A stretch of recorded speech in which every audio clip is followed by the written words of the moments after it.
let it run till it's empty. Mhm.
order the regular meeting of the Village of Middleville Council. May we please have roll call, Rhonda?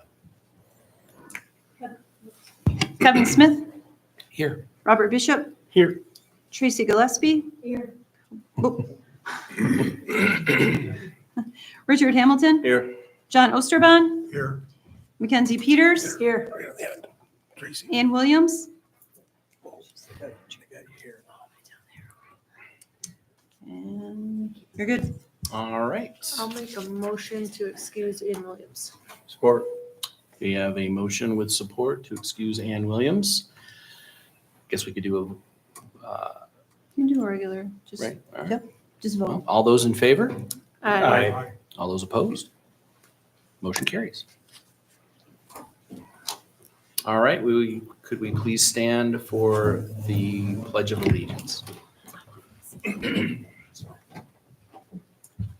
I pledge Allegiance to the flag of the United States of America and to the republic for which it stands, one nation, under God, indivisible, with liberty and justice for all.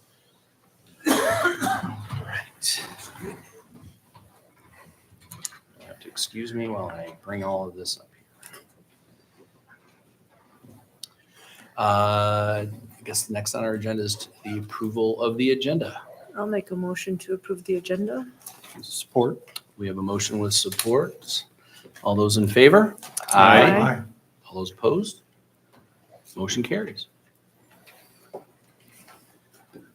I'll make a motion to approve the consent agenda. Support. We have a motion with support to, let me get this.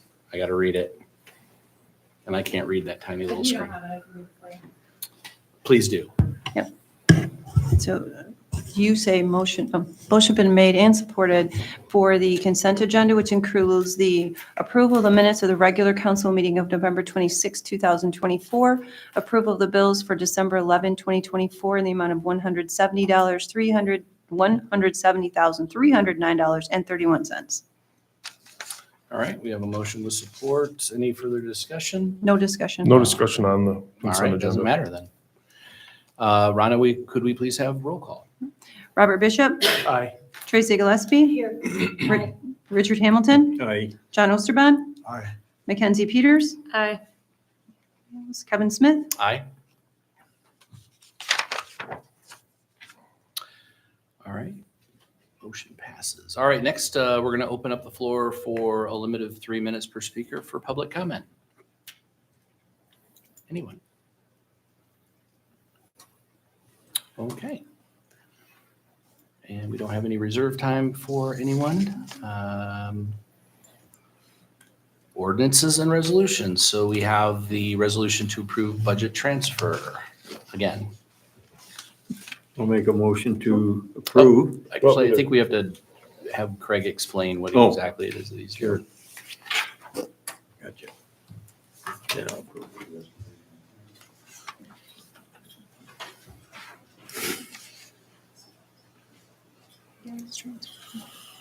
Okay, so what you have in front of you, we originally, or you as the council originally moved money into the sewer fund, more than what we needed for the High Street project. So this would be reallocating it to the water fund and the major street fund as necessary for that project. Make a motion to approve resolution 2429. Support. We have a motion with support. Any further discussion? And I think it's 2430. I don't see the. No, you have 20 2429 and 2430. Oh, I apologize. I This is scrolled the past it. transfer. Yep. Yeah. All right, for resolution 2429 to consider the adoption of approving the transfer of $196,680 from the sewer fund to the water fund and $53,320 from the sewer fund to the major street fund. Any further discussion? I guess I question what did involve, what exactly you were talking about. So we moved money from the Local Development Finance Authority, which we had a significant fund balance specifically for the project, for the High Street project. And within that, we have several different funds. So we have the water fund, we have the sewer fund, we have the major street fund, we have local street fund. But the specific expenditures that we needed for that project came more so out of the water fund and out of the major street fund rather than local, rather than the sewer fund. So there wasn't a whole lot of sewer project in there as much as there was water fund, water project. Does that make sense? Probably to just simplify it, we preload those funds with expectations, and then obviously if we don't have enough projects to spend the money, we just move it to places where we can, is really the bottom line. Okay. All right, well, we have a motion with support. Rhonda, could you please do roll call? Tracy Gillespie, Aye. Richard Hamilton, Aye. John Osterban, Aye. Mackenzie Peters, Aye. Robert Bishop, Aye. Kevin Smith. Aye. All right, motion passes. And Craig, moving on to resolution 2430. Yep, so this is the annual budget resolution, including the millage rates for the upcoming fiscal year, 2025. The DDA did approve their portion of the budget, or the DDA budget that is wrapped up in this proposal for you at the meeting earlier today. Other than that, we've gone over, for the most part, pretty extensively, but if there are any specific questions on the budget, I will certainly entertain them. How do you plan to, if you budget more than what you have coming in, how is that dealt with? So it is a balanced budget. So it's planned for the expenditures that we expect, or the revenues that we expect to. Right, well, I saw a lot of negatives on the budget.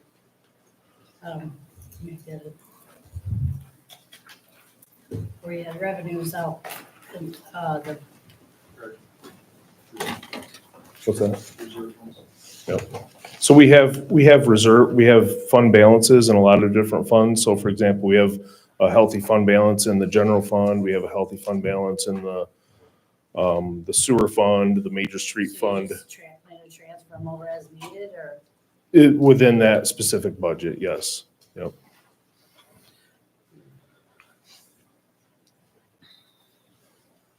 Okay.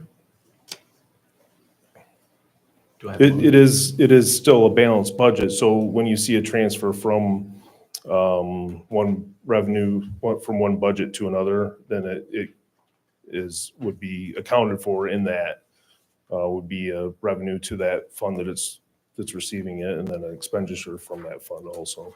Take, Greg, let's take 2025, for example. Mm-hmm. Shows 572,344 in the red. Mm-hmm. To settle that red, you got a reserve fund that handles it. Yes. That's what she needs to know. Yep.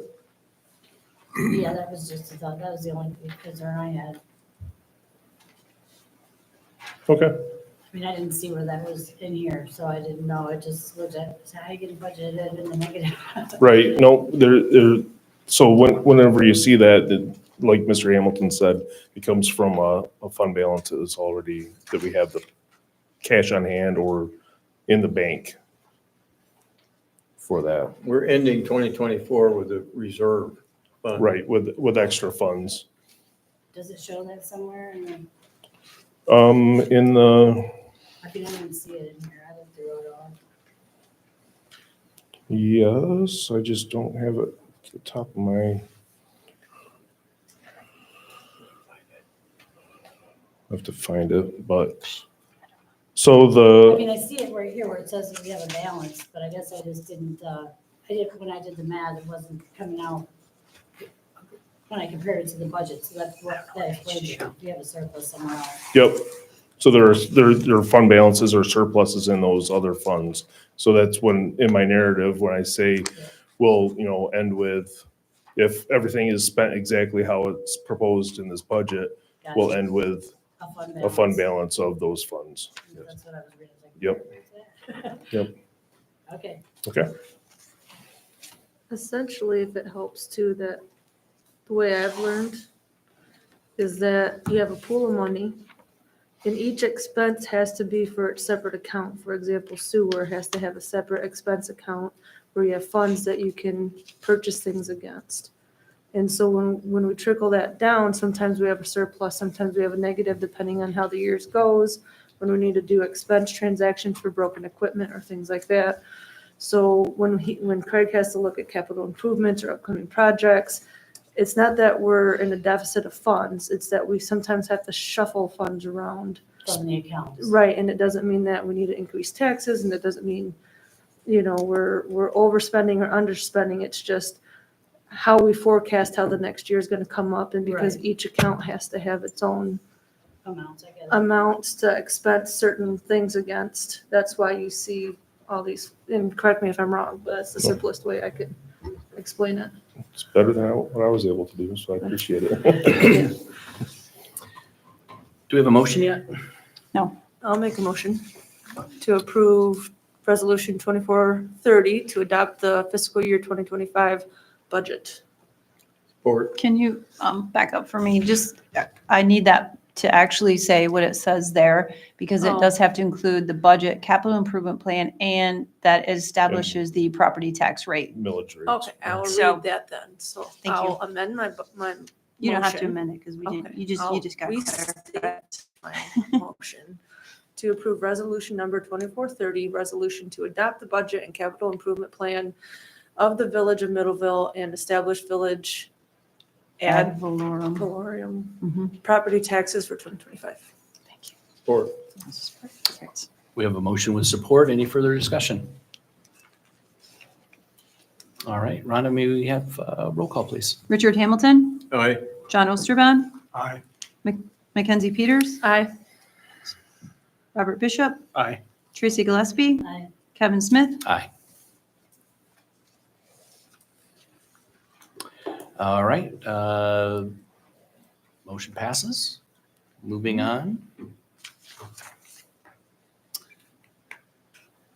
I gotta scroll back up. This is a bad system. I'm used to not having to do all of the legwork here. All right, council and staff reports. Craig, you're standing here already. Yeah. What a irony. So got a copy of my report in front of you. I was able to pass my human resource management test Friday morning, thank God, because I did not ever want to take that test again. It was about 4 hours and I barely got them all done before the time limit was going to cut me off. And I didn't think I passed when I left, but apparently I did. So Nice. other than that, any questions? Congratulations. Yeah, Thank you. congratulations. Congratulations. Thank you. Questions, comments for Craig? All right, thank you. Alec?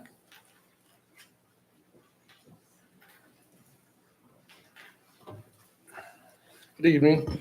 You have my report in front of you. I did add in my report a little more detailed explanation of the service line, lead galvanized service line replacement. If y'all had a chance to read that, might have went a little quick last time. I'd be happy to answer any questions that may have came of that. Other than that, we did have a new hire that I hired on December 5th. So he's just about a week and a half in so far. So we're back to full staff, a lot of training going on, but other than that, we're just kind of cruising along through the winter months, a lot of motor pool maintenance and water and sewer system maintenance. Any questions? If I may. I just want to thank you and your team for the fantastic job of keeping our roadways clear the last couple storms we've had. Mhm. Unfortunately, with my job, sometimes I have to travel the county in middle of snowstorms. And Middleville, in my opinion, had the best roads when it came to cleanliness and safety. So I wanted to say thank you to you and your staff for that. Thank you. I'll pass that along. One quick, just pinging you about the lead lines. Yes. In terms, is that schedule for the most part laid out for 2025 for the? So we are active, right now, we're actively going into homes, inspecting homes And I'm hoping within the next month to a couple weeks, we should have a good list of batch of 20 to 30 homes that we're going to send to the contractor. And we're just going to, every time we get a batch, get them over to the contractor. As long as finances are available, I'm going to continue to do as much as I can. Excellent. So, and that, right now we're tackling those 123. Sure. Ellie, Mhm. this is consistent with the report you gave when you came in from vacation. That is correct. Yes, this is just, I just wanted to get that in writing, so you Yep. guys have a little more time to digest it. Any other questions? That's it. Thanks, Alec. All right, thank you. Sergeant Ware.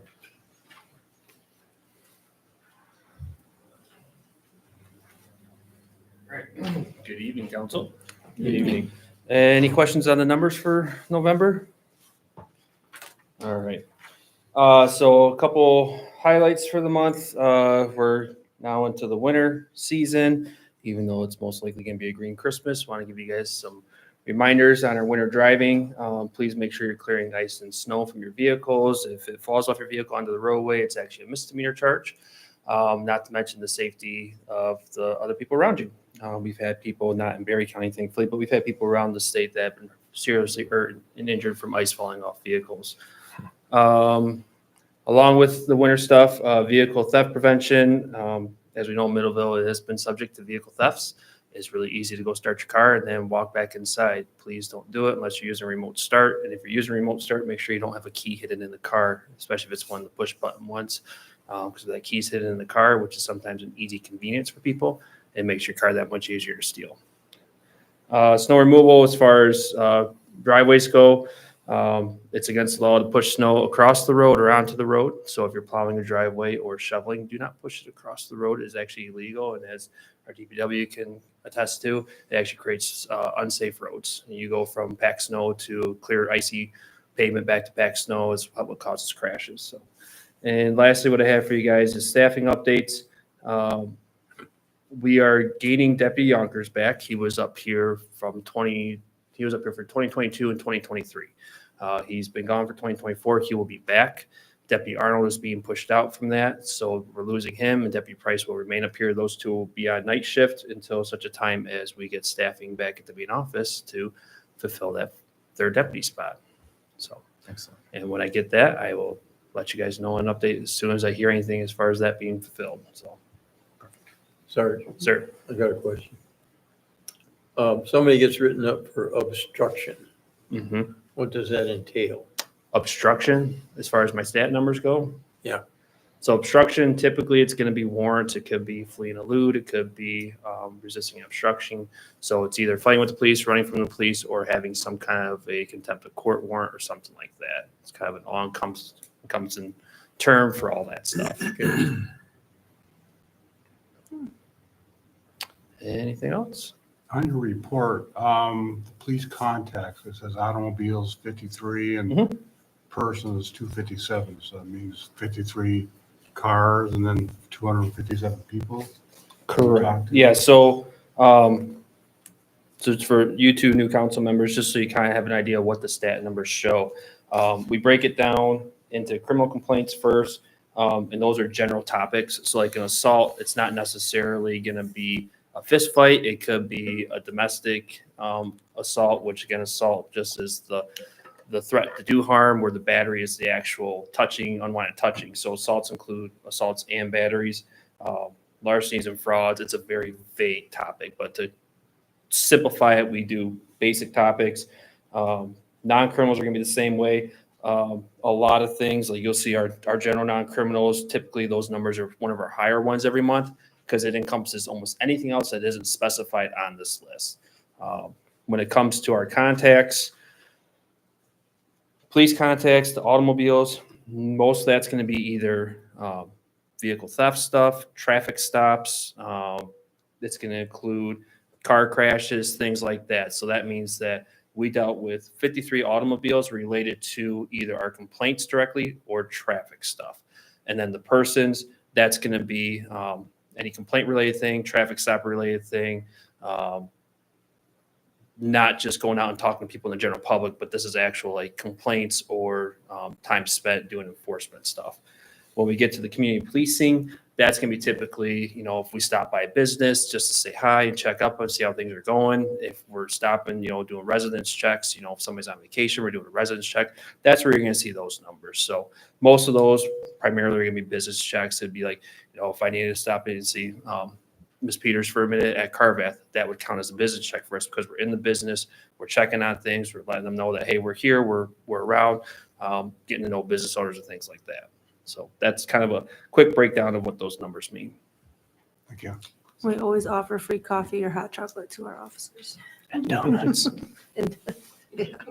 And then if I can, I want to follow up from last month. There was, I want to answer some questions that you had, I believe, about why we have the number of officers that we have. So back in the day, we took over, we contracted up here since 1999. That's when the Middleville PD folded. The Berry County Sheriff's Office started the contract. At that time, we had 2 deputies and a sergeant. What the original goal was, is they didn't want to lose the small town community police force. They wanted to make sure that there was somebody here that could still act as a chief of police. So in our contract, my job is essentially the chief of police of Middleville. I wear sergeant stripes. I am a sergeant for the Berry County Sheriff's Office. I don't get paid a chief's salary or anything like that. But my duties, my roles are the same as what the chief of police was. The deputy positions over time got to a point where we just needed help. We didn't have enough bodies. We don't have enough people. Right now, I'm struggling to try to keep up with the administrative part of my job because I'm having to go out and take calls. I have to go out and do traffic patrol and things like that. So the administrative side's sliding again. This last year when we had 3 deputies, the administrative side started to catch back up, but we're still way behind. We have stuff in our evidence room from the 80s that we have no idea why it's there. And that's part of what my job is to figure out why that stuff's there, if we can get rid of it and basically just do administration. For comparables, just so you guys understand, some of the local similar size communities, we'll start with Lowell. Middleville. So Middleville is 2.41 square miles with a population of 4.3 thousand. Okay. The village or the city of Lowell is slightly larger square footage wise. It's 3.1 square miles with a smaller population of 4.14. So their population density is smaller than Middleville. They have 6 full-time police officers plus clerical staff for the police department itself. Other similar local areas, Lake Odessa is less than a square mile. They have 3 full-timers. Cedar Springs is half the size of Middleville, a little bit smaller population. They have 4 full-time deputies for Kent County. Saugatuck, which is 2.3 or 2.1 square miles, only 865 permanent residents, 4 full-time Allegan County deputies. So all these, and I have more than that, but I don't need to keep going on. Just so you know, we're actually behind the bar as far as total deputies go. If we look at what we should be at 4 deputies plus a supervisor. We can't staff it. So I haven't asked for it. I'm not going to ask for it for anytime soon because we can't even staff it. But for comparable numbers, when you look at police sizes, we're actually less than what. Because their last time was, I mean, not all the suburbs have their own police departments. Yep. So they do without any officers. And I mean, if we didn't have a police station, we would call Berry County, right? Yep. I mean, if we had a thing, so we'd still call Berry County. They call the dispatch though. So Yeah, the Berry County dispatch That- dispatches to all the municipality, Right, local right. enforcements and things like that. So Right. I mean, we don't have a huge crime problem. In Middleville? Yeah. I mean, I think, having sat through literally every council meeting Right, right. and their statistics, Right. there's car theft, there's, I'm not going to speak at, Storefront theft, yeah, down by Tires Yep. 2000. there's a plenty of interactions between residents that need, that requires police intervention or sheriff intervention. You don't hear about it probably I do because hear it's about not in the it. It's just newspaper. not It's that really, usually. I think as our population has grown in size, I've certainly seen numbers increase even in the last 5 years. And the seriousness of the crimes, for instance, I remember when I first moved here, maybe a year or so after I moved here, I had things stolen out of my vehicle. Yeah. along with 8 other people in the neighborhood. Right. I remember Following that, there was, the following year, actually someone walked into somebody's house and stole a purse off of their counter. And so you don't hear about it publicly, but people, I go on Middleville chatter and social media, and people talk about it all the time. I would say, because we have the number of deputies that we have, it stays in check very nicely. But we are not devoid of it. And I think if you were to look at a city like Lowell, their police station, or their police wing is almost the same size as our city, or as our village hall. And they have a dedicated garage, and it's quite expansive. Right. So when Sergeant Ware says that we're behind the curve, we are, I think, in terms of quality, I think we're way above, ahead of the curve, mainly because these people are integrated quite nicely in our community. But I think also having those at the times that is a significant benefit to this community, and I think we'll certainly do better. But we're also looking at ways to augment our staff and help empower them with better tools and training and other things that enable them to be better at their role. So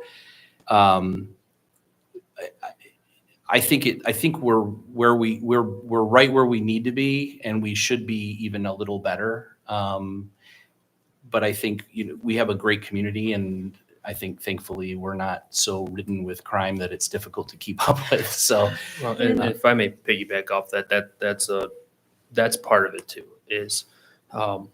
So let's go back to late winter, early spring 2024. We had a significant amount of car break-ins, Car car break-ins, I thefts, remember. things like that, 3 different neighborhoods. Mhm. We just sat through the preliminary examination of the one kid that's actually 18 years old and is being charged as an adult, multiple felony counts. In that preliminary exam, which is basically what we call probable cause exam, we have to basically prove that there's probable cause that all these crimes happen in order for it to get pushed from district court to circuit court so where they can stand trial. It was reviewed through both videos and testimony given in sentencing hearings for the juveniles who all took pleas, that they chose Middleville, and the time they chose Middleville because Middleville is off the radar. Right. It's a soft target, and they knew that, and they knew when we were working and when we weren't working. It's no secret. The whole world knows when we're working and when we're not working. With scanner apps and everything nowadays, it makes it that much easier for them. So when you don't have the coverage, you're more susceptible to the crimes. So the numbers, they may not be high to the public's perspective. They may look at it and go, well, that's not that much crime. The reality is it's not that much crime because we're a presence. They know we're here. The fact that we have additional cars parked out here give a presence that, we're staffed a lot more than what people realize. Right. We do that for a reason. It's no different than you might see me sitting at the entrance to a driveway. I'm working on reports, not necessarily running traffic because I got to get my reports done. But you know what everybody's doing for that 3 minutes they're driving past me? They're going speed limit. Yeah. I'm doing exactly what needs to be done. I'm being Right. a presence. I'm slowing people down. So when you have the presence of law enforcement in your community, you're going to have a safer community. Right. You also get faster response times. We typically will beat the ambulance or the fire department on a call too. We've had 2 children born in the home in this community where our officers were the first ones there. They're the ones that delivered the babies, not the ambulance. So those things happen. A choking child, somebody that gets a severe cut. We had a gentleman that was working on the roof here that cut his wrist. Our own village manager was right there to help, but I beat the ambulance by 3 minutes. They came from right there. I came from the high school. Yeah. So having the local law enforcement, you're getting better times. You're getting, a safer community. So it comes back to back in '99. That was the dream. The village manager, the village president, and the sheriff at the time. The dream was to create a police force up here that was going to fix the problems of the old. We're not going to have the good old boys club anymore. We're going to have officers up here that are dedicated and want to be up here. And this year alone, I've had 3 people tell me, I want to come work up in Middleville. We've never had that. Yeah. So we're building something up here that's going to be better in the future and continue to grow. So, and also crime stuff.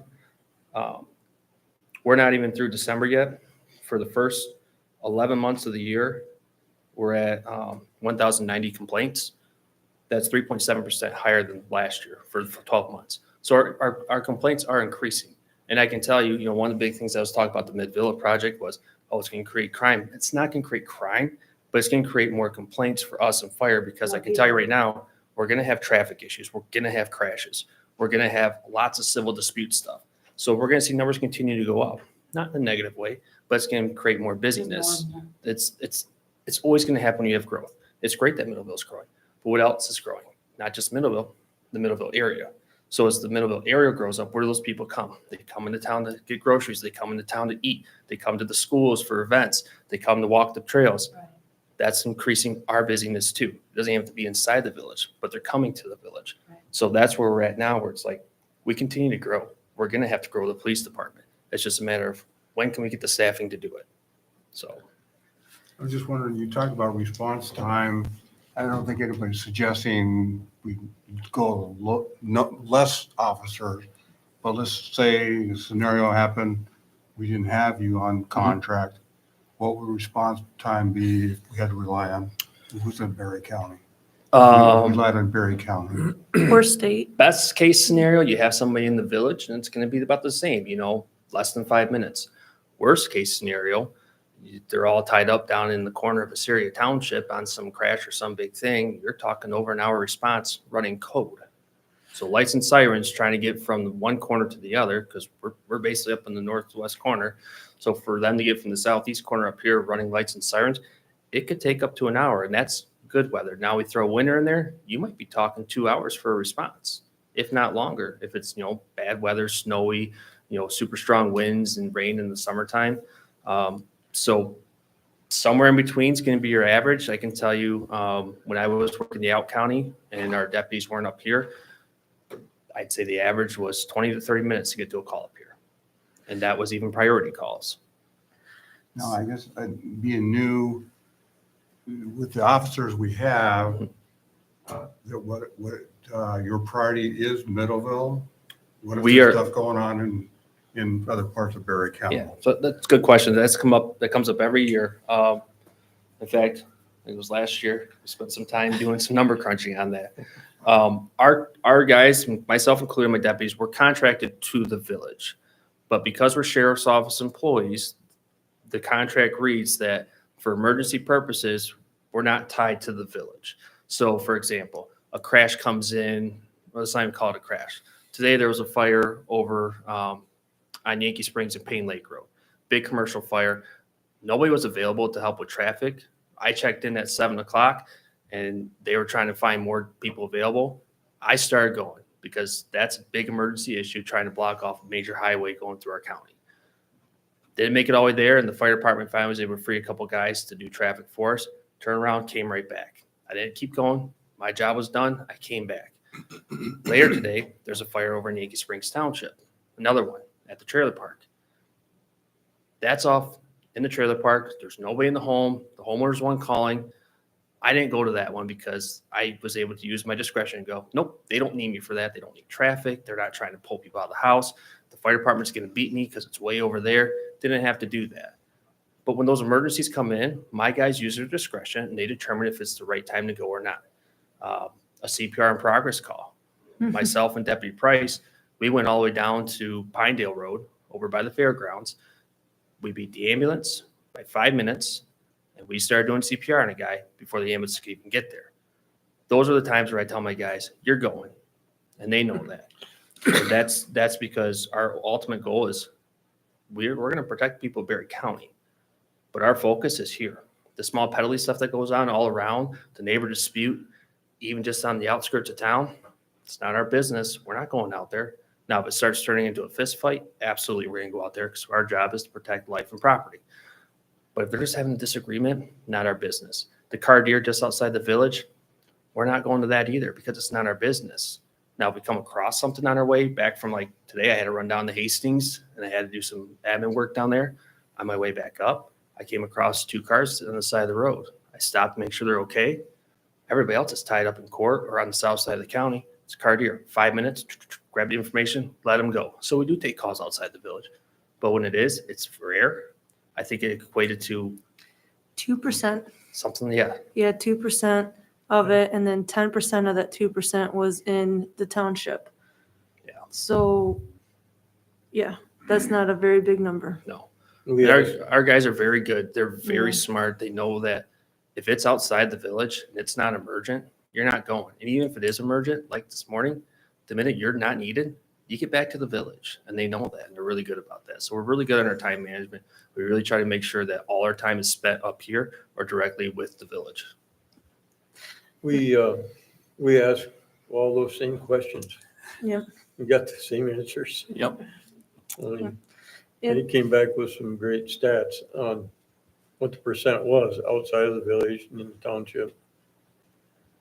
And And Pretty good. I just want to highlight a couple things. Again, not to echo too much, but police force is not just about crime, it's about public service. So every time we call 911 and we need a sheriff, Sergeant Ware's right. They beat every time EMS. Not that EMS is failing in any way. Sometimes they get called out of the county or out of the village or out of the township. Sometimes they are coming back from Metro or Grand Rapids and they just don't have a cab available. I remember it was middle of winter and my staff had to do 45 minutes of CPR for a resident. And he was there providing support for that. So it is a service. There's more to it. There's wellness checks. There's suicidal subjects that you have to console and talk to and deal with those things. So it's not just theft. And another point I want to bring up is just because some people don't experience crime or don't experience that in their circle of bubble doesn't mean those things don't happen, because they do. And we see the numbers every month. So those are the only two things I wanted to highlight. Yeah, I passed out in Carvest Village. Yeah. First day there, That was before me, but yeah. real bout with cellulitis. Could have, another day it would have killed me. Yeah. When I woke up, the first person I saw was our police force. Mm. And then the ambulance came. I would welcome anybody sitting up here on this board tonight, but especially you two. If you have questions, I'm in my office a lot. I'm very easily reachable. If I'm not there, call me up. I can swing by your house and we can talk. I can give you information on what we're up to, things like that. I'm an open book. I'm glad to answer questions you have. So, For sure. Thank you. Thank you, Sergeant Ware. Thank you. Appreciate it, Thank man. Okay, Mr. Powers.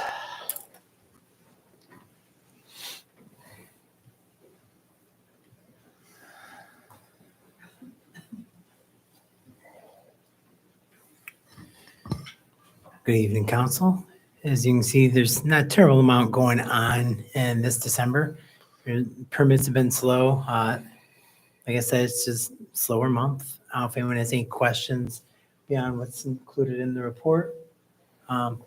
Only things I'll say pertaining to the 36 State Street property, we do have a preliminary development agreement that we've received, but still need some additional information and discussion points before there's anything that's ready to be reviewed or submitted to a board. With the Baby Bliss site, we did receive preliminary information for the village-owned property that shows the potential buildability, but more information is going to need to be done before we can assess what could potentially be done there and come back to the council at a later date. So I don't know if anyone has any questions about this or anything else. A couple other things we'll get into later, but. I have lots, but I'll save it. Okay, fair enough. Mr. Bob. Good evening. Basically, you got my report, so we've looked at all over garden variety, everything on the first page. One thing I did want to note is that I did an overnight run, which just giving warnings, notices. On November 19th, I put out 43 notices. And I did another one kind of during the big snowstorm a couple weeks ago, well, December 5th. And I gave out 7 citations and 3 notices. So people kind of got the idea that, people are paying attention, that there's no parking overnight. So, and that seemed to be effective. It is a big challenge for that, for parking, and I still see it, but I think everybody's got the memo at this stage. Yeah. I don't know if they. Pretty close, anyway, at least in my sphere of. Yeah, your street is fine. Yeah. Misty Ridge, they've kind of parked in the, not in the right of way, in their driveway, but they're in between the sidewalk and it's, there's nothing wrong with that. So, it keeps them out of the roadway. I have a Question? I have a question. Yeah. And I guess this is also for Sergeant Ware as well. I just thought about it, is when we switched everything over to the county for issuing citations for ordinance violations, if you guys see like a violation, we'll use parking in a no parking zone, for example. Do you guys issue tickets or have that availability if Bob doesn't capture that? Sorry to open that can of worms. I mean, but- I can answer that question. Oh, yes. It was very specific to one particular item that was being enforced through citations. Mhm. I believe our parking and the other types of citations that you're leaving, it still is a citation depending on the ordinance. Is that accurate? Yeah, we're still waiting on the final green light from the county. They have everything. Unless Sulzberg can say otherwise, as far as I know, we're still waiting on. It's in a holding pattern. Get the final check mark for us to go live on it. We're good on our end. Yep. We're good on the village end, just waiting on the court end to give us the final check mark. As far as the parking citation stuff goes, Bob has he's got his citations, but they're not, we don't have the right citations for it. We have it in our system, but again, it comes back to the court side of it. So yes and no. Okay. Primarily, I do the overnight parking or the right-of-way parking, things like that. And I'll let the people in blue take care of the rest of it. All right. Thank you. Yeah. Yeah. Yes. How far from the edge of the road, what's the parking in the right of way? Distance, I guess. If you're, a lot of people will, parking in the right of way is illegal, period. Okay, which is between the sidewalk and the street. It's hard to, there's a judgment thing going on when there's no sidewalk.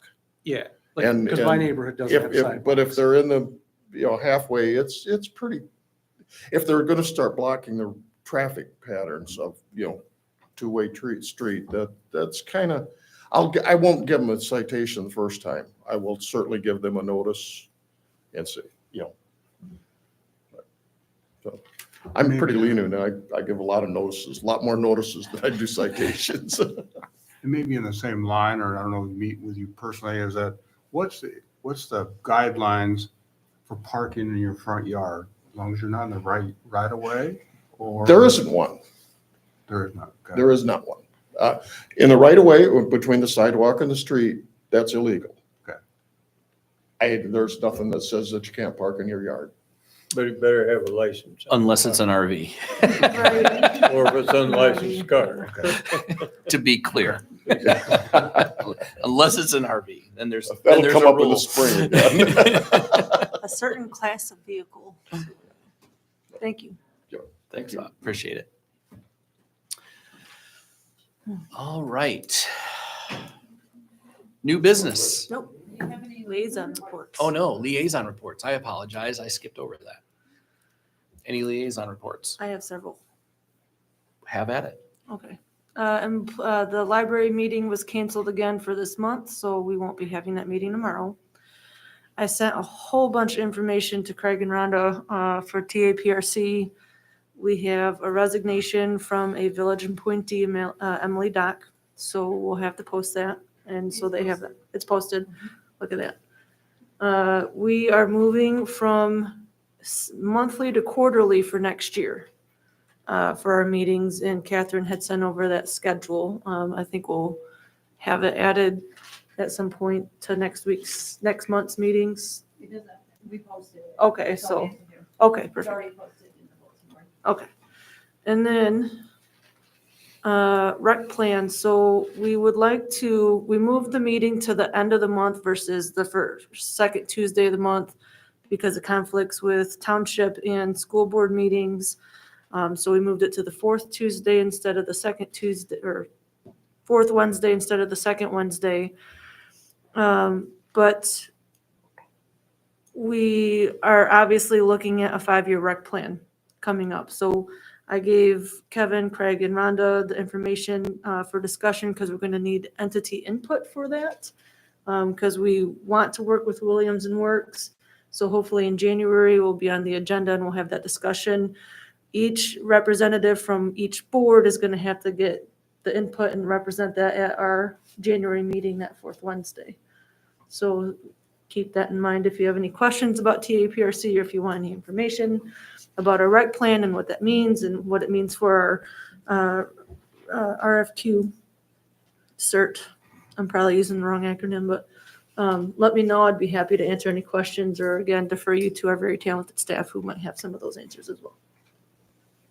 That's all I have. Have a very able man that will update everybody on planning in the village. Better than I can. Because he's a full-time employee. He's up there. Mr. Powers. Where is You're he? up next. Absolutely. So just in case anyone that wasn't aware, so we originally started down the path of becoming a Main Street community in 2013, where as of this month, we've now achieved what is known as the second stage, which is called an engaged community. There's a lot of resources and various items that become available. I also have a packet of information that's specified to that. So just want to make everyone aware. Also, a little acknowledgement, and hopefully we can take some photographs after this meeting to be posted on social media regarding this. Anyone that would like to learn more in detail, certainly, we can talk. There's going to be a lot more activity at the DDA board meetings pertaining to this as well. A lot of information, so I didn't include it. Just feel free to reach out with any questions that you'd like to get addressed. Okay, if I could add to that, I have taken the whole course on Michigan Main Street. Don't let it scare you if you haven't done it. It's pretty extensive. They compare Bay City, Lansing, big cities. Cities you can't drive through in 15 seconds or a minute and a half, depending on what time of day. So I wouldn't let that sway you from the objective of becoming a Michigan Main Street. Wherever you appear on you got to take the course to understand what I'm talking about. You have an entry level, you got the premium level. Every time you go up a level, you need more private donations, you need public funds, et cetera, et cetera, et cetera. Money's involved, but that's all in relationship to what you're doing.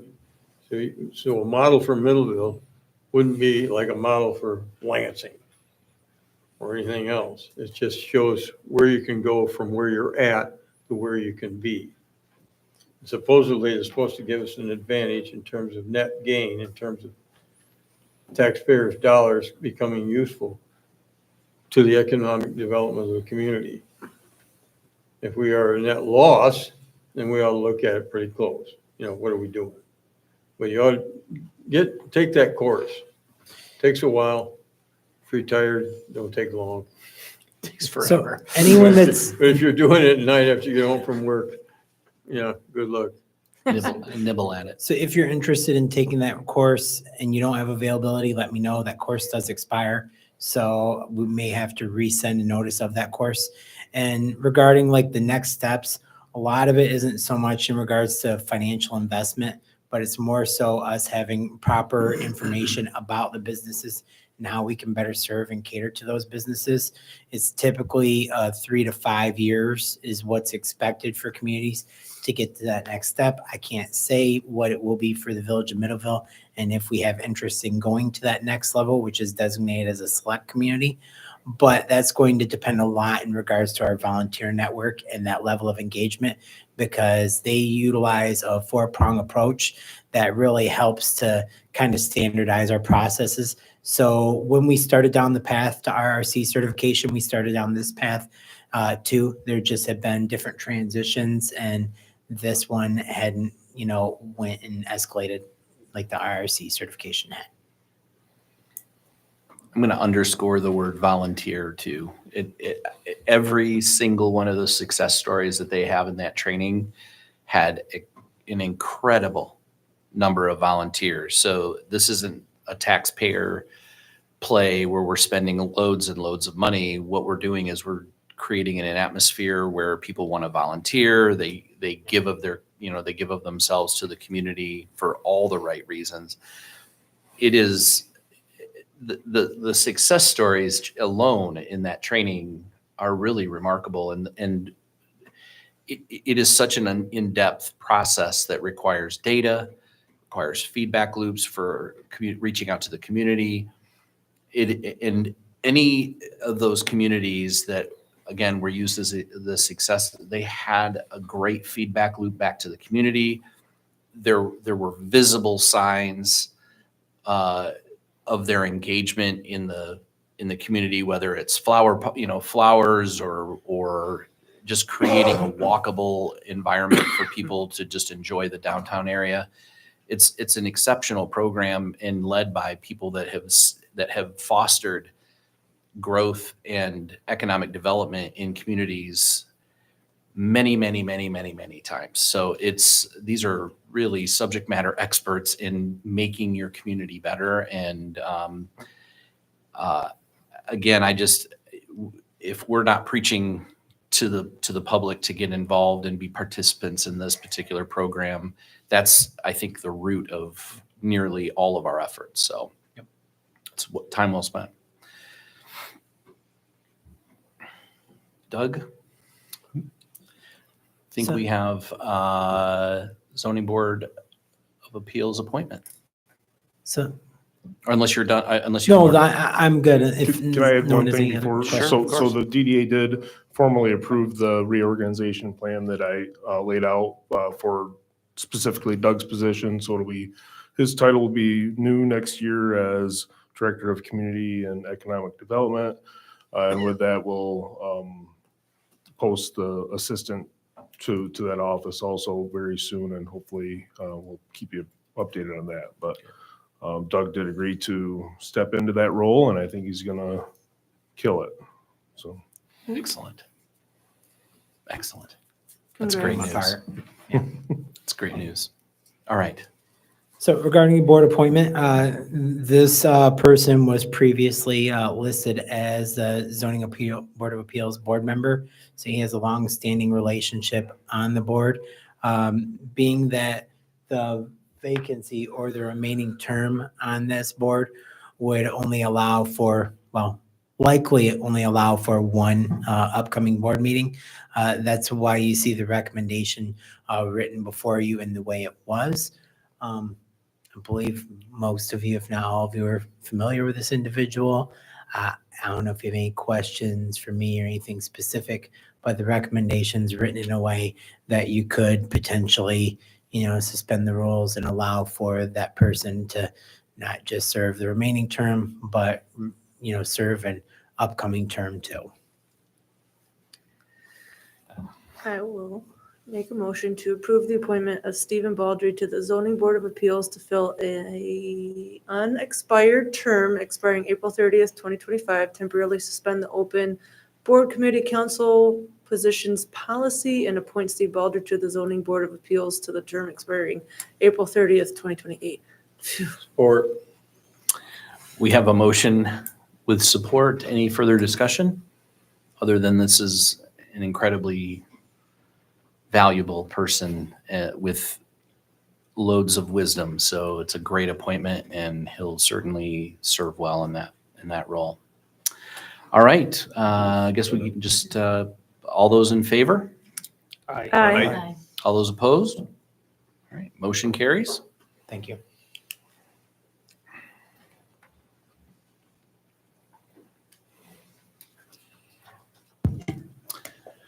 It's my turn. It's your turn, Rhonda. Basically, it cut and dry there. It's just your 2025 meeting schedule. Just a couple of highlights on there. Council in November would meet on a Wednesday because that Tuesday is a holiday. That is a federal holiday. The office is closed that day as well. We observe that one. December will meet on the third Tuesday. Couple reasons. It's just easier with scheduling, and it helps make sure that we can pay the bills timely before we don't pay bills again till January. We did stick with the same schedule we've been doing with no DDA meeting in December. If they need to have a meeting in December, it's honestly, on our side, it's easier to post an extra meeting than it is to cancel a meeting, pull it out of the recurring schedule and things like that. So we left it as no meeting, but it doesn't mean there won't be. Same as it's always been. Pretty much just need you to approve this tonight so we can get it to the paper by noon tomorrow.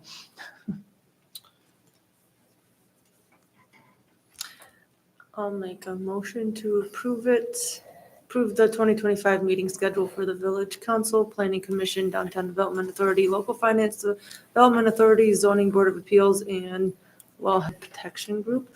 Are we also going to add the TAPRC? We don't do that. Okay. That they set that meeting schedule, library committee sets their meeting schedule. Okay. All of those meeting schedules are set and we post them. We Okay. do not approve their meeting schedules. TAPRC. Just hours. Fiduciary is the township, so they would be the ones. Okay.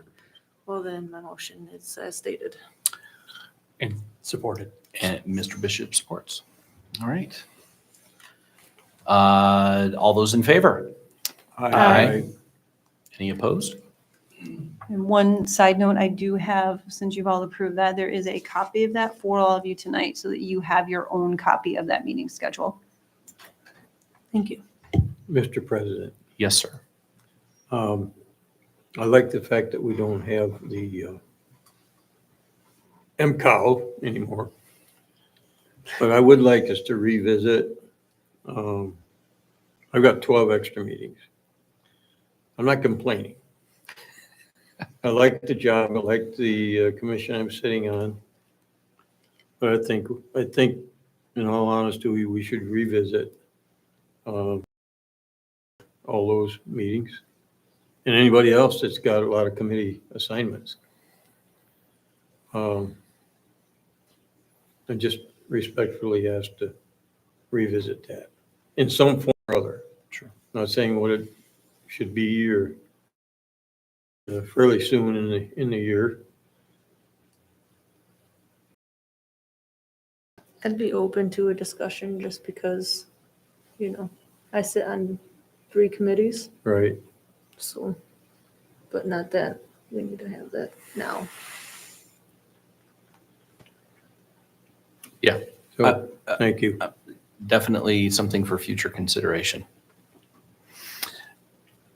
All right, Mr. Stolzenberg, again.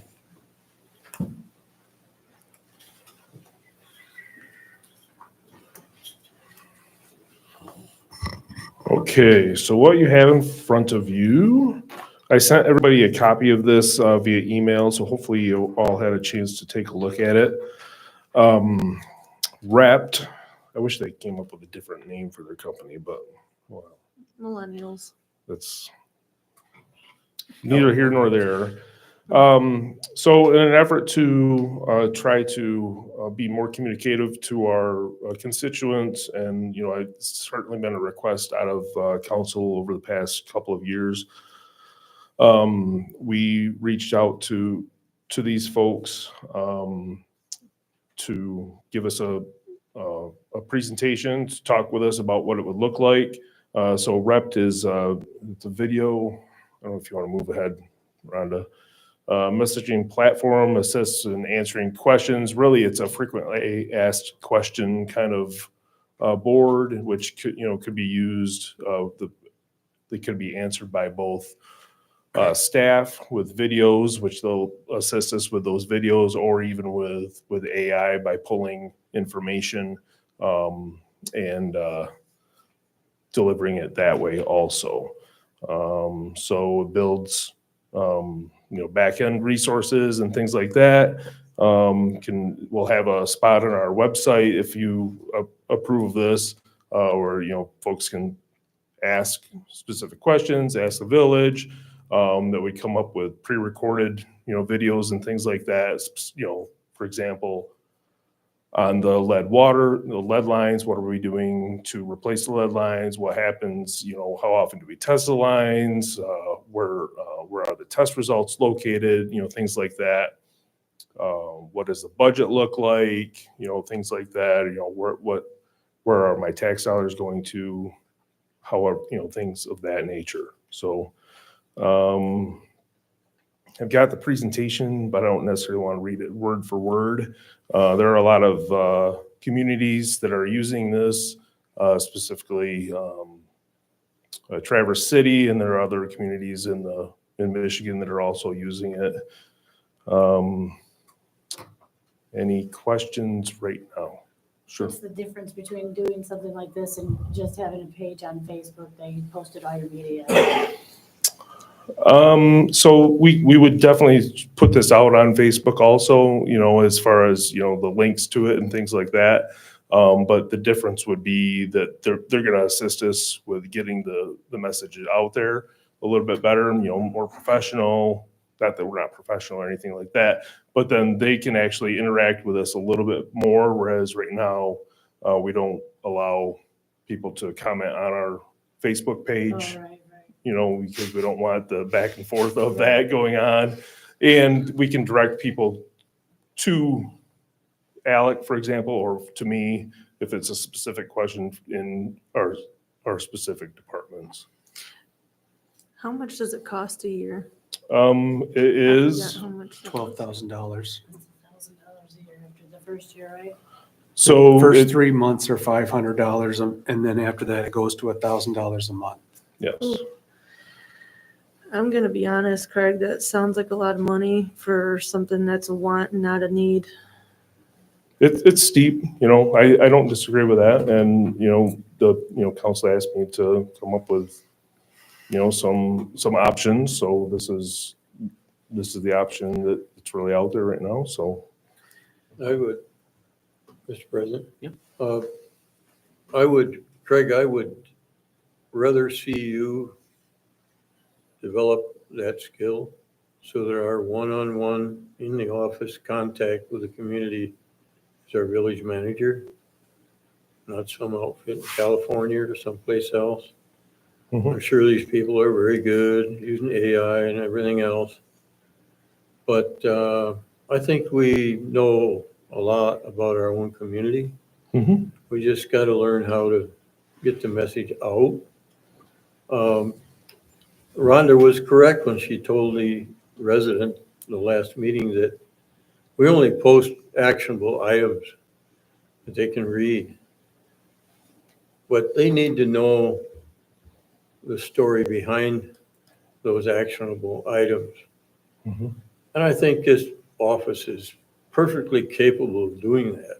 We're developing the technique for doing it. I think we'd be miles ahead, stepping out there and taking the chance of doing it right and establishing a good relationship between a person that's a real person in the village, namely Craig Stolzenberg. Sure. No, That's what I would like to see. okay. It takes, I don't care how long it takes, but I think that's where we need to get. I'm available all the time, and I'm definitely out there, and I try to answer questions But as well this as I would be in the can. form of a regular communique in the newspaper or someplace like that. That Facebook and all that social media stuff is one thing, but if you got it in the paper, most people read the want ads. They're gonna read that. If it's just a little blurb about what are we doing with lead pipes? Or what are we doing with this? And we do that. We've got the town crier that goes out to people. We've got, information that goes out and water bills and things like that. We do have, regular postings on Facebook and social media and things of that nature. I mean, I think we do as much as we can within our limits, of our kind of small but nimble staff, if you will. So if you were to go down this road, it would be, simply, just another tool in the toolbox, but I completely understand where you're coming from. Yep. But you Thank you. easily can post some of these videos on the media links and a Facebook page without having it back and forth. Just for the frequently asked questions, just that if you wanted to post something to explain something, you could post it. They have a place for the media. People could access it. I know because people do sales for like clothing or whatever, and you can watch their videos under that link. I mean, it's not right out in front, but people who are looking for it know where to look. I could do that for probably 80 to 100 hours a week, and No, you not don't do, have to pay for that. no, what I'm getting at is, that I could do that, but that would be in absence of doing the rest of my job also is what I'm. Tracy, could you put this down where I can't hardly hear you? Oh, I'm sorry. There you go. Thank you. Thank you. So just, does anybody else have any other comments? Real quick, is that how often, maybe the ops staff can have, do you get requests for information about what's going on? I mean, Well- I'm in this township in Middleville for 30 years, and there has always been the question, my wife, how do I know? I mean, I learned a lot just going on the tour that I've been here 30 years Sure. and didn't know, okay? But I mean, how many people, I see this as possible. I don't like spending that kind of money, but same token, I think the newer generation wants somewhere they can go to and be able to get a response. I mean, in my business, what I do, I like personal attention, but I've given in, or not given in, I've realized that the younger generations want somewhere to go to not have to call the office, not have to like it or not, but how often do you get requests about information of what's going on?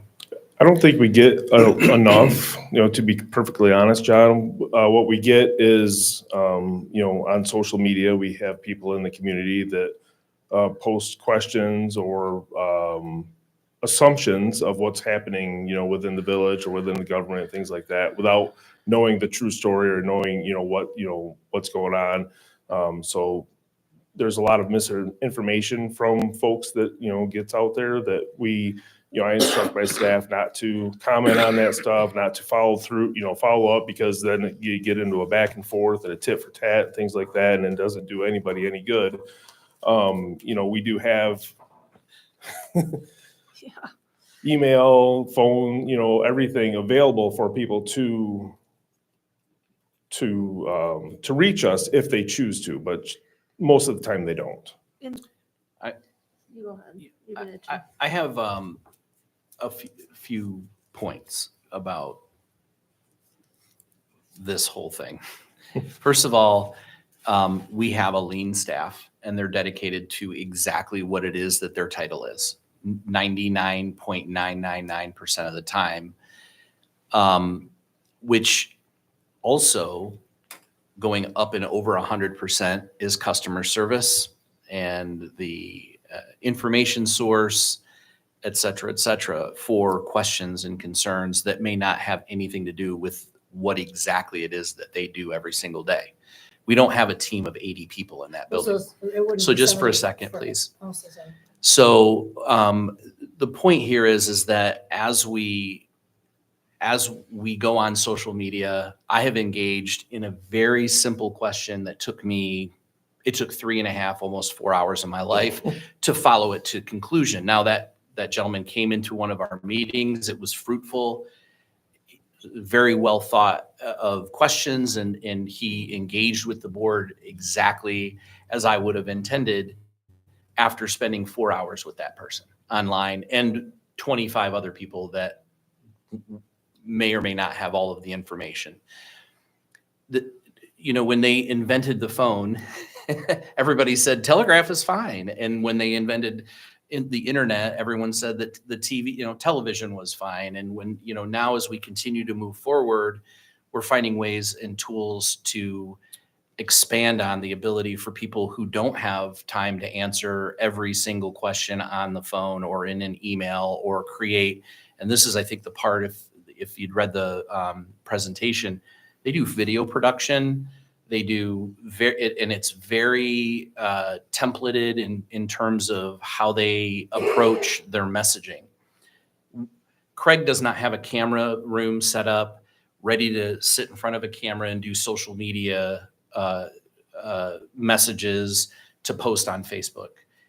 Because even though that it's just posting something, it takes 2.5 to 3 hours of prep and scripting and so on and so forth, when in fact, with a tool like this, all of that's taken care of. And I don't know if it's me, I have not seen media coordinator, content writer, or script writer, video editor, videographer, or social media expert. I haven't seen that in anybody's title in the village yet.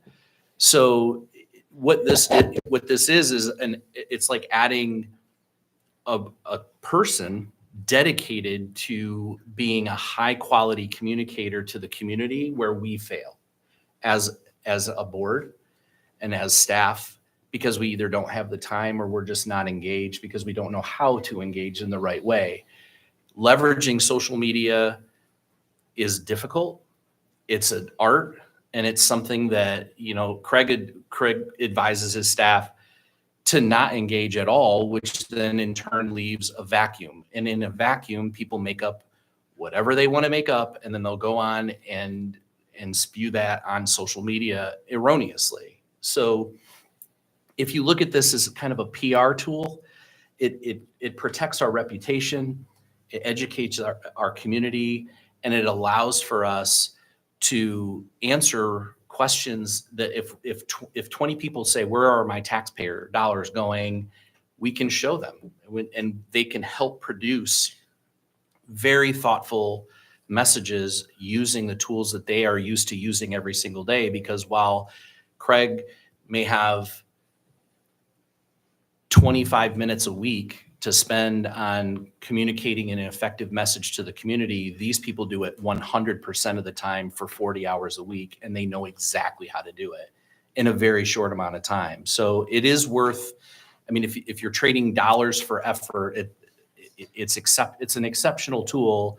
And I've seen it. I went to Traverse City's site, the videos that get produced, the messages are very clear. I think they do script writing and all kinds of things where, how long do you think that it takes to write a script? Because it could take hours if you don't have the right, what you're writing about. Right, that's true. That's very true. But again, these are people that help communities do this every single day. They're experts at it. It might take them 15 minutes. It may take Craig an hour. It might take me a couple of days. So Right, and then I can do it one time. right. So the 15 additional questions I have about a specific line item in the budget, we can say, look, we recorded this video, take a look at that. If my, answer in the video doesn't help, then come back, we can, try to answer further rather than talking to, 15 different people, 25 minutes at a time about the same.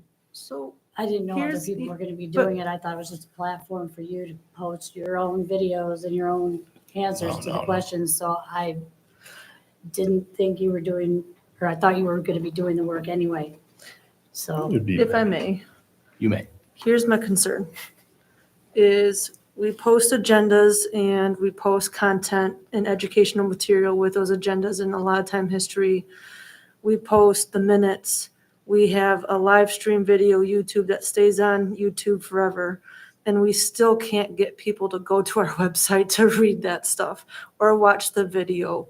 The amount of people on social media that make a fuss are 12 or less people that I've seen. And obviously they spread content in a way where it's always uninformed. And then people take that at face value and that gets them riled up. we give every opportunity for anybody to self-help. I don't, in my mind, I can't justify 12 grand a year for 12 people who don't want to do the full homework in the first place. And a lot of times, like I just saw a post on Middleville Babel earlier this week, someone took a picture of the newspaper and posted it on social media with all the wrong information. You're not going to get away from that with this. You're just not. And that's 12 grand a year that we could spend on lead line, well, we can't because, we can, On two. on two. So I Ish. can't justify, as much as I appreciate that, your efforts and everything else, and obviously we all have an opportunity to improve on communication. Maybe we work on a FAQ page that we update, quarterly, or with big things coming up, everybody, we post those managers meetings. There's other things that's not going to cost us 12 grand a year that we can do. But at the end of the day, you're not going to get away from those phone calls because people aren't going to go to our website to go to that link to get on those videos and watch those videos. You're not going to get away from that. And I can't justify that for 12 grand a year. May I say something? Yeah. The young man that was here last time, he did put a lot of work into looking at little towns and what the tax structure was and how much he's paying a month in taxes, et cetera, et cetera. He did a great job putting a lot of that information together. Spent a lot of time doing it. I talked to him afterwards. You know what his biggest problem is? He lives in the wrong place. I thought, where do you work? He says, well, I work in a triangle. You can Comstock, Park, Battle Creek, and Kalamazoo every day. His biggest bill is his gas bill. Driving around, not his tax bill. And his tax bill is, compared to the village, is overwhelmed by the rest of it. The school, which comes twice a year. Ours comes once a year. It's 12 point something, or I don't know, we have 15 mills in the school. I think it's around that. Comes twice a year, goes, well, basically it's 30 mills once at a time. So after I got done talking with him, he admitted that his biggest problem is buying gas in that car, doing his work, not his tax bill. So he had moved to Comstock Park, and he still have a problem going to Battle Creek. It's a big footprint. So people move here for a reason. It's the school and the infrastructure of this village. The fact that it's a small town still, it's on a main artery. Most of the people are commuters, south, north, east, west, wherever they're going. And we're fortunate to have the largest manufacturer right here in town. We're taking care of that problem. And the housing issue, we're a little bit at a time, we're doing that. But perception, people can build a model of what they don't like about this. That's my point. About what they don't like about the town, and just happen to hit the taxes. Quite frankly, he's spending a lot more money driving to work every day, those three cities. And That's just one person, so. And I'd like to reiterate from my last comments at last meeting is that the whole tax bill, like if someone looks at their escrow and they see tax, it's not 100% village taxes. Keep in mind, That's right. out of the abundance of tax we get twice a year, a quarter of that is village, and then the rest of it is township, schools, county, state. I'm going to throw a point of order out here just because I Yes. think we're way Okay. off track. I'm going to reel this back in. I'm going to request, and I just want one other person to ride shotgun with me on this rep thing. I think the problem isn't whether it is or is not the right tool. It's the value proposition.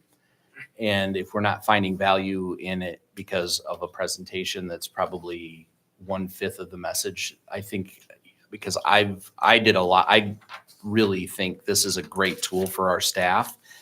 Just like I think training for our sheriff department is a great tool. And there's other devices and things that we talked about that help them out. It's just like a new truck for Alec. I think our staff needs the ability to communicate better. And I think our traditional methods fall short, not because they're not doing it, and not because people aren't necessarily looking at it per se. I mean, someone said that we needed a sign to point to downtown Middleville, and I gently reminded them that there was a LED sign on the corner, right? So I think communication is essential, and I think we have to be more intentional about that communication rather than just posting stuff and hoping people come to it. I think if we do it the right way, it can be engaging, and I think it can allow people to really see the information they're looking for, so that we're not creating a vacuum, not because we're not putting the information out there, we're just not putting it out there in a way that they want to consume it. And I think that this is an opportunity for us to do that. I think we should table this for now until, and like I said, I would love to ride shotgun with you and just learn more about it and just get your opinion after maybe we have a conference call or something with them, and then we can come back to the table. And if you are absolutely set that that's not worth the money, then I think then we can do a vote and we can move it on. But for the now, I think I'm just going to table it. And you don't have to take any action if you don't want to. We are not taking action. At this time, and if you want additional information, I'm happy to set up a conference call or do whatever you like. Yeah, I think that would be helpful. I'm happy to get more information before making a decision. Yeah, I just don't think we have enough. I Yeah. think that's a good move. Yeah. Good move. Okay, moving on. Okay. Teamsters contract, worked with the Teamsters, worked with their representative, worked with their union steward, Rob Simons, who works for our Public Works, and our attorney to come up with an agreeable updated contract for the next 5 years, starting January 29th, 2024. Or 5, excuse me, and then expiring on the same 29th of 2030. Accounted for all of the agreements that we talked about in closed session. If there's any additional questions, let me know. Otherwise, the union steward and union rep already did sign off on it. So, One quick question, just for clarity's sake, in a live meeting, the 344,000 in wages, but that's for the whole benefits package, right? That's wages, that's insurance, Everything. that's everything. yes. So I know people are going to misread that just because of how it's written. So maybe in future, we can put 344,000 in full compensation package instead of just wages, because my initial reaction was that, and then I thought, oh, wait, that probably includes. So that, no, insurance. sorry, that is just in wages. Oh, So that's just in wages. that's not increase. Okay, That's not an increase. That's That's the total total wages. wages. For Okay. Yes.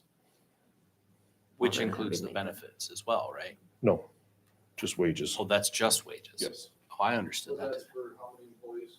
For 6. 6. 6 employees for 1 calendar year. 60,000 roughly. Where is that written? I mean, I know it's written in there, but can you get it up there on the board? That's on, Where? 345. Oh. Yeah, I gotta look at it up here. Okay. In wages for the first year of the contract. Mhm. Okay. our total compensation is roughly, it's just shy of $1 million for the entire village staff.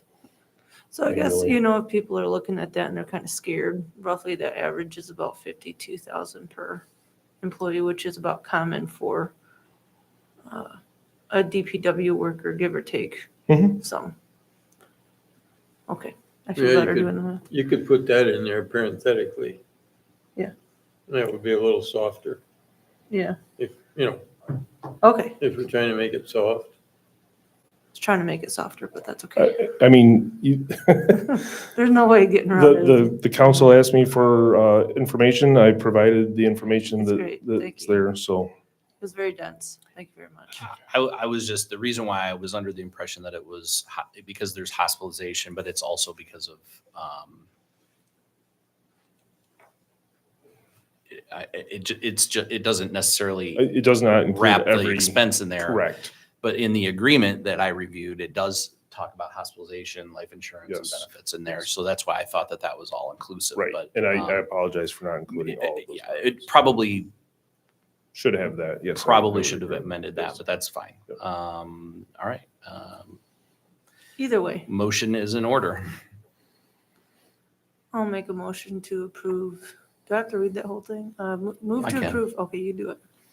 I'll make the Well- motion to approve the agreement between Teamsters and the village. Or All right. We have a motion with support to move to approve the Teamsters contract between the Village of Middleville and the Teamsters State, County, and Municipal Workers, Local 214, commencing January 29th, 2025, and expiring January 29th, 2030, and authorize the village president and the village manager to sign off. Rhonda, may I please have a roll call? Do you have more discussion? Oh, do we have more discussion? Anyone? It's been a lengthy process and, You Yeah. glad Months. it's over? yes, you got enough paper to print it on? barely. It was a hard read, I'll tell you. Yeah. Okay. John Osterban, Yes, yay. Mackenzie Peters, Aye. Ann Williams, oh, sorry. Robert Bishop, Aye. Tracy Gillespie, Aye. Richard Hamilton, Aye. Kevin Smith. Aye. All right, motion passes.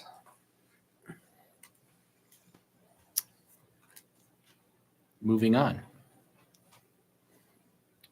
After these many pages of the union contract. And it's in there twice. Oh my gosh. Audit. And it is. It's in there as the red, yeah, Praise the be. clean version and the red line version, so You know, I was half. Any Or second now. blue lined, I should say. I guess maybe I should have a physical copy of this in the future. 148 is your next communication. Oh, thank you. I'm I sorry, appreciate no that. one Craig. wasn't- my computer scroll. That's okay. Annual audit. Okay, so we, over the past, I don't know, 15, 16 years have contracted with Siegfried and Crandall to complete our annual audit. Oh, I had a typo in there. It should be 2024 fiscal year. The price for this went up by about roughly $500 to $600 over last year. Siegfried and Crandall does a tremendous job. Always helps us out and, does a really good job with our audit. So I would recommend using them again. So move. Support. We have a motion with support. Any further discussion? I just have one.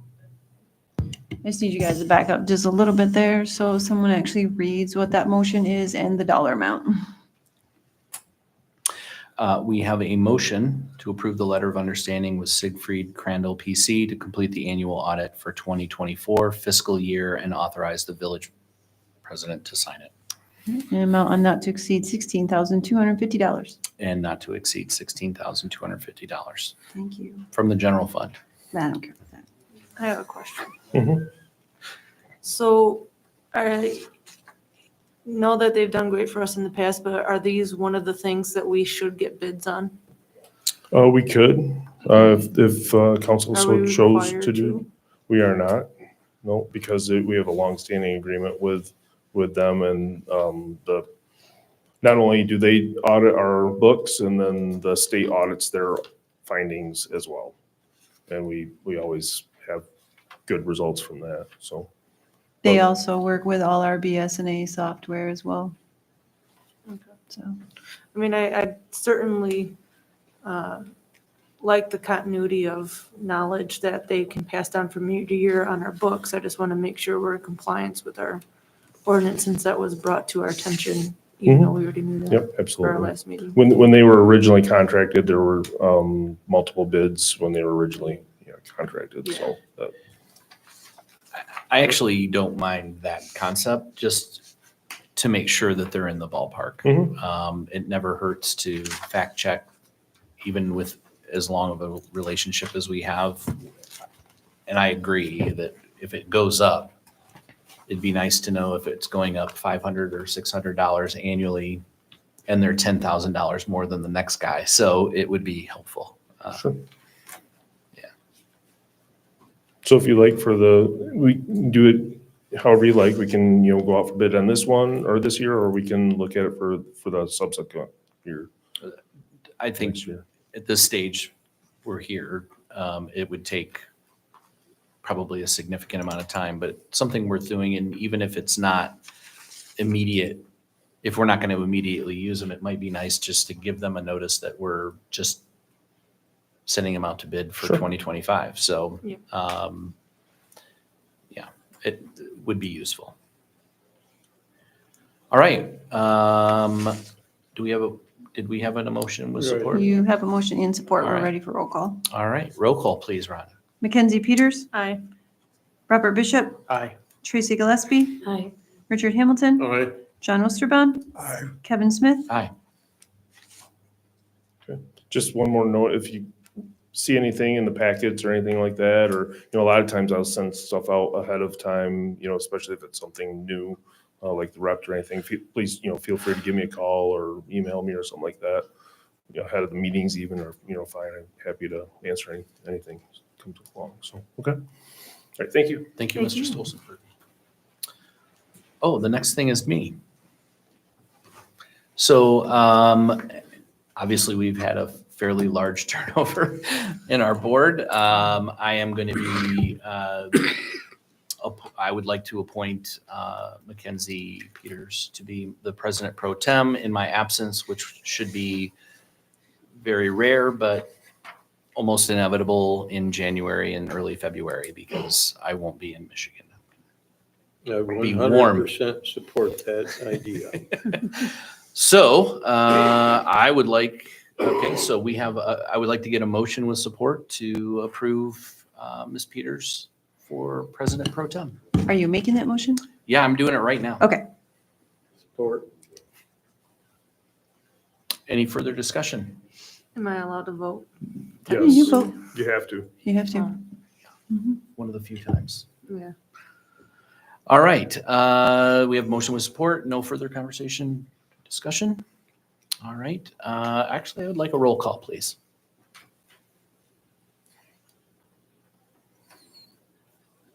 Sorry about that. Wasn't prepared. Robert Bishop, Aye. Tracy Gillespie, Aye. Richard Hamilton, Aye. John Osterbaum, Aye. Mackenzie Peters, Aye. Kevin Smith. Aye. Motion passes. Well, Thank thank you. you. Yeah. Thank you. It's a very big honor to be appointed to this, so I'm excited. Even though I'm just substitute, but still. It's a big deal. The bills are a big deal. Yeah. All right. Since I can't scroll all the way to the top in less than 20 minutes, looks like we have boards and commissions, which are all in your packet. Informational items, Leadership Berry County Program. I would like to comment on that, please. Please. Okay, that is the Leadership Berry County program. I don't know if some of you may remember, I did that a couple years ago and I sit on that board now. That is the schedule for the 2025 cohort.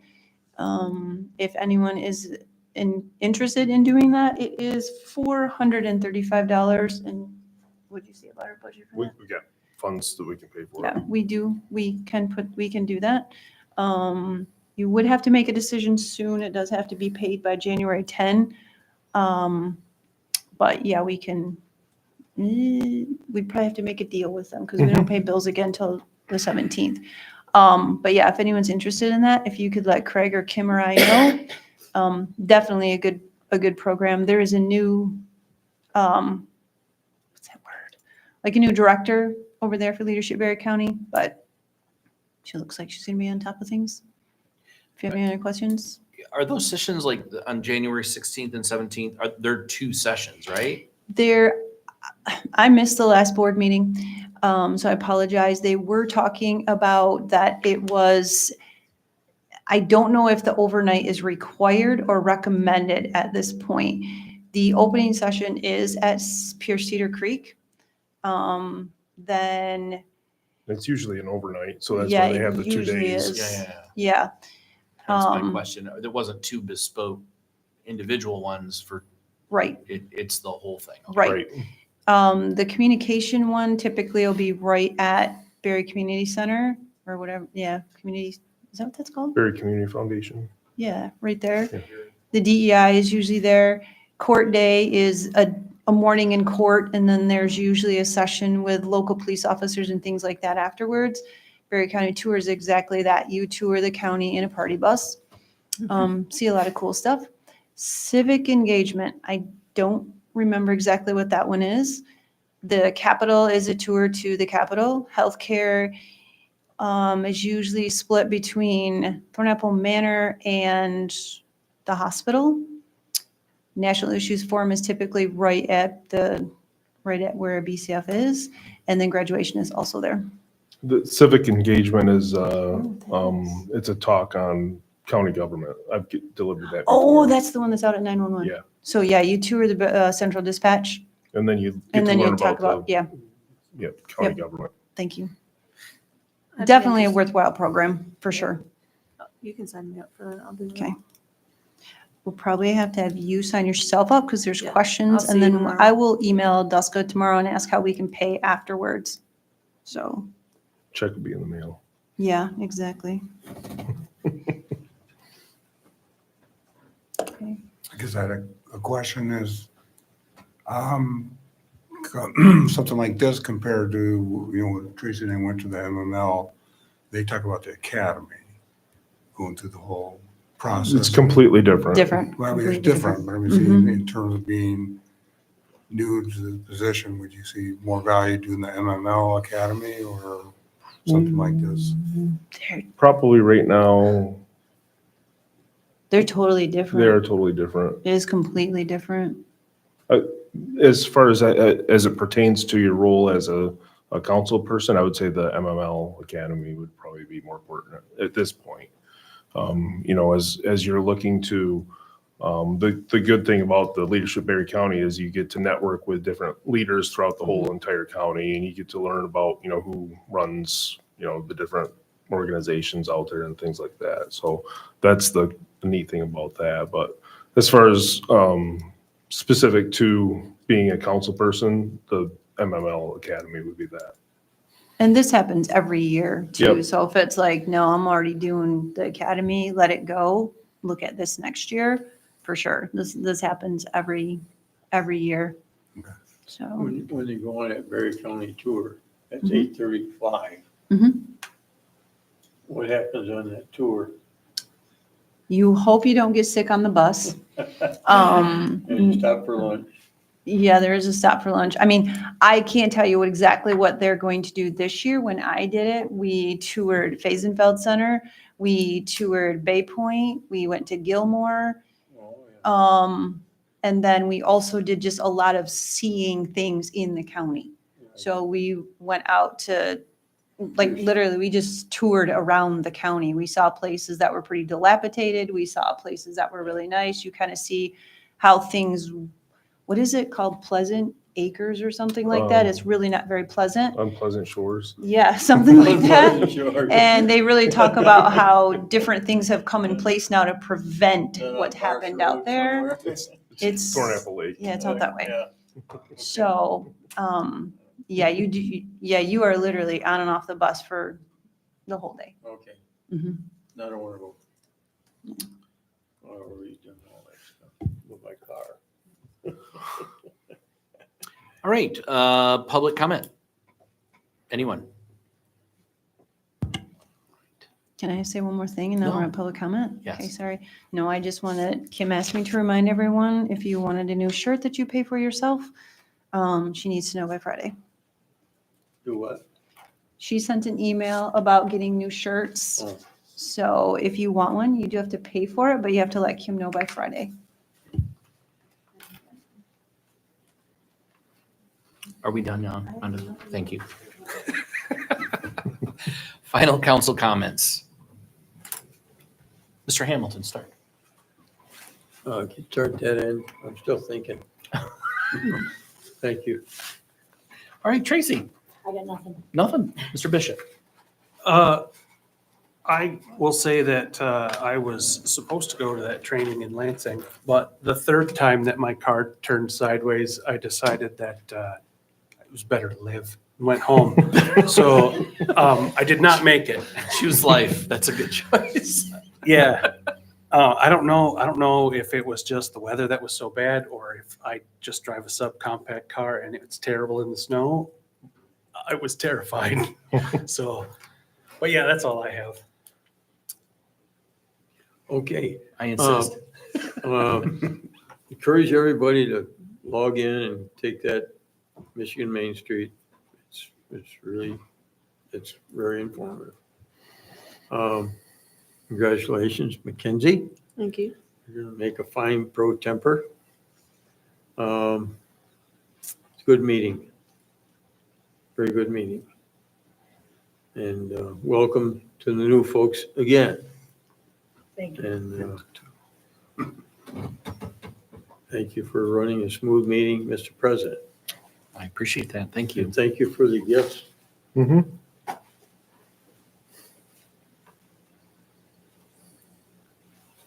My turn? Okay. No, that training was excellent. Thank you for driving, by the way. They got a rough start, so all of a sudden we're thinking we're gonna be there, till 10 o'clock at night, but in terms of equipment, but learned a lot, very informative, just got to meet, we did meet someone that got a position in the Grand Rapids board, city commissions, Okay. and he made a comment. They asked us what our highlight of the election was, and his highlight was he got to knock on over 20,000 doors.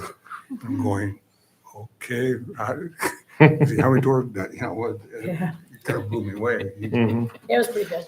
Him and his, he had a whole, I don't know, he gave the impression he knocked on over 20,000 doors. But very informative. Got to meet some other people. Good. Ms. Peters. Well, firstly, I want to say thank you for the appointment. Again, I feel very privileged for that. I look forward to working with you more closely and Craig more closely and helping in any way I can as pro tem. I said this in the DDA meeting earlier today, but being a board member in running governments, you kind of realize that in order to have a good governance and move forward, you need three things. You need a board member, whatever board you serve on, to have understanding of their job. And that person also needs to have vision. And then you need good staff to be able to get you there. So I think we have all three, and I look forward to seeing how the DDA can grow, especially with Doug's direction and things like that in support of the village staff. I'm really looking forward to that.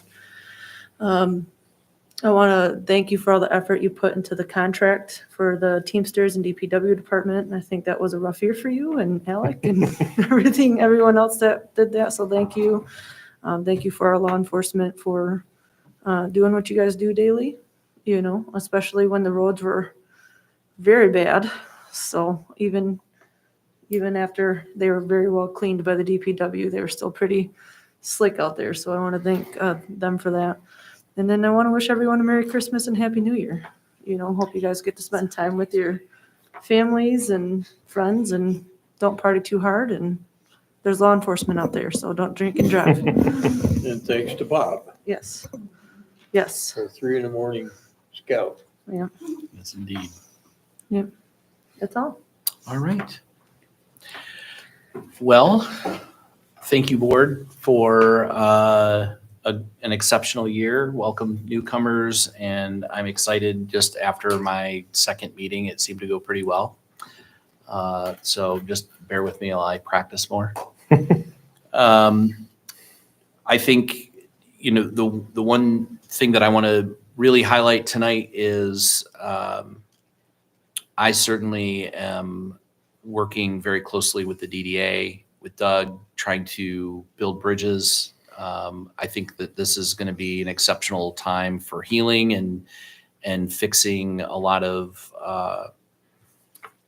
issues that we've had moving forward, not only just from board to board, but just, I think it really drives a wedge in our community when we're not able to work in unison and have a common vision. And we've workshopped it, we've discussed it, we've talked about it. Now we're doing something about it. And, I've had great conversations with Kim, and I think long-term, it's only going to benefit us as a community. And I think 25 is going to be an exceptional year for us. And I think the residents of Middleville will certainly see the fruits of that labor. So I look forward to that. DPW, law enforcement, code enforcement, zoning, planning, and village staff, a remarkable year. And I am always humbled by how much work actually gets done all the time and how complicated it really is. And I've certainly learned a lot over the years, but just want to publicly thank all of you for everything that you do every day. You're an invaluable part of this community, and we certainly wouldn't be where we are today without you. So I just want to acknowledge that. And last but not least, Merry Christmas. Happy New Year's. I don't know what to do with myself with that extra 4:30 to 7 slot opened up, but I'll figure it out. But just want to wish everybody a very safe and happy holiday season, and we will see everyone after the new year. And with that, a motion is in order. I'll make a motion to adjourn. Support. We have a motion and support. All those in favor? Aye. All those opposed? All right. Do you have? Thank you, sir. I was afraid to say any other name. In your packet. I know better.